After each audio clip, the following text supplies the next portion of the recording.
రాజస్థాన్లోని ఎడారి ప్రాంతాన్ని నీటితో నింపి సస్యశ్యామలంగా చేసిన వ్యక్తి ఎవరో మీకు తెలుసా?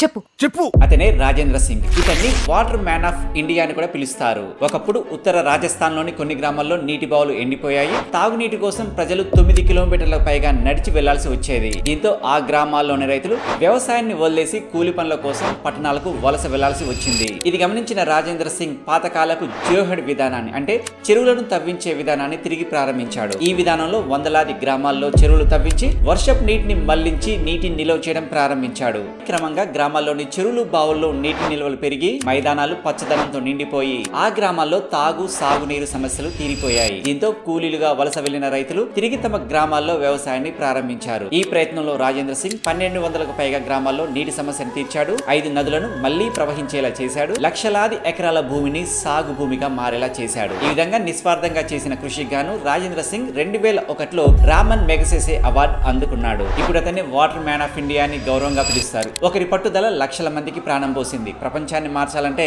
పెద్ద డిగ్రీలు అవసరం లేదు, ఒక మంచి ఆలోచన ఉంటే చాలు. ఈ రాజేంద్ర సింగ్ స్టోరీ వర్త్ అనిపిస్తే ఒక లైక్ చేసి కామెంట్ చేయండి. ఈ వీడియోని మీ ఫ్రెండ్స్ అండ్ ఫ్యామిలీ మెంబర్స్ కి షేర్ చేసి మన ఛానల్ ని సబ్స్క్రైబ్ చేసుకోండి.